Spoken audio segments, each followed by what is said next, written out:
السلام عليكم ورحمة الله وبركاته. قبجمتوتي خيا كقالي أردفتوتي خيا بجمتوتي خيا كقالي ولا برسيفنو دوادي بيون داف دواتي درسين تانيا تارا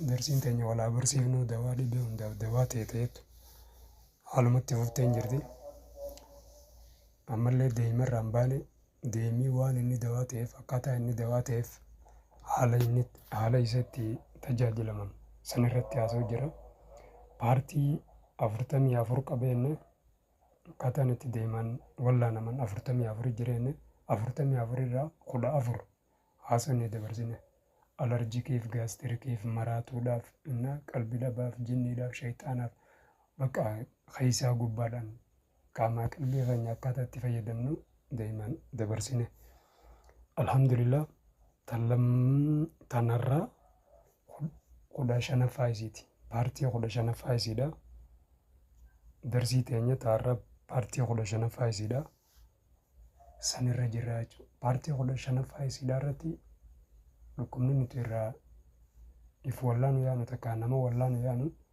ديما في وان براتي دبلنا ما والله يانو ماليوتي عفورنا ما جاو namoota afuurri isaanii shororkaa'u dhiiraas ta'e dhalaas ta'e guddaas ta'e xiqqaas ta'e afuurri dhibee adda addaa irraa nama ajaa'ibu danda'a sababa sukkaraatiin sababa dhibee garaagaraatiin kana hundaanuu dhufuu danda'a sababa dhibee adda addaatiin dhufuu danda'a sababa kana ta'eef jecha alhamdulillah yeroo gabaabaa kana keessatti namni afuurri ajaa'ibu akkaataa ittiif wallaan karaa gabaabaan wal barsiifnaa jechuudha let go amma karaa barumsa keenyaa yaanu deema qulqullii isaa hawalillaa kan qabne deema orjinaala isaa maankaa lama ni fuutaa jechuudha.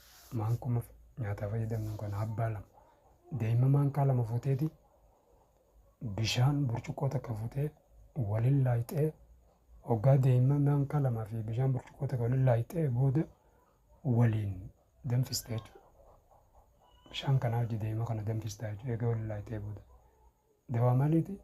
nama afurri ajaa'u afura nama ajaa'u akkatti wallaa nama bakka wallaansa akka ajaa'ibaatti akka ganaallee sina jooynatti kanaaf bishaan burcuqqoo takkaaf deema maankaa lama hoggaa waliin baxaabbattee waliin danfistee ibiddarra keessa waliin danfistee booda akka ibiddarraa buusteen wayiin naqxa jechuudha maaliin naqxa takka aayilaandiin naqxa aayilaandiin naqxeeti aayilaandiin kun afaan isaa akka tubbooti afaan keenyaan keessa naqannee ol fudhachuu ni dandeenya jechuudha.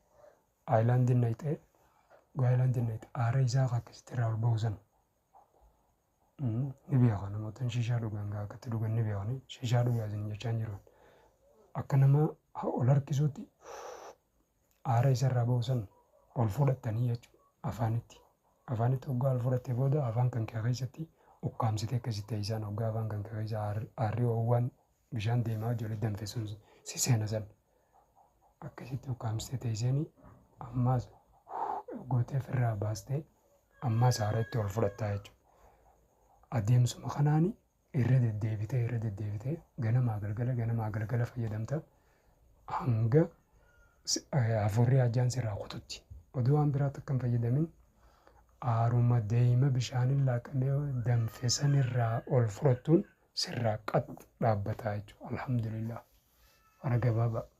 Kanaaf obboleeyyiin keenya irraa fayyadamaa isiniin jenna.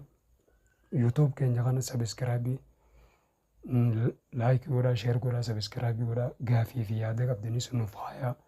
Dhibee isin rakkisaa jirtuu fi gaafii silaa dhibee irra qabdan hundaa'u nuuf barreessaa, nuufis dawwalaa, bilbilli keenyaas duwwaa 92068 duwwaa 92068 sa'a feetanitti dhimma fayyaa irratti hundaa'ee dhimma wallaansaa irratti hundaa'ee sa'a feetanitti banaadha jechuudha.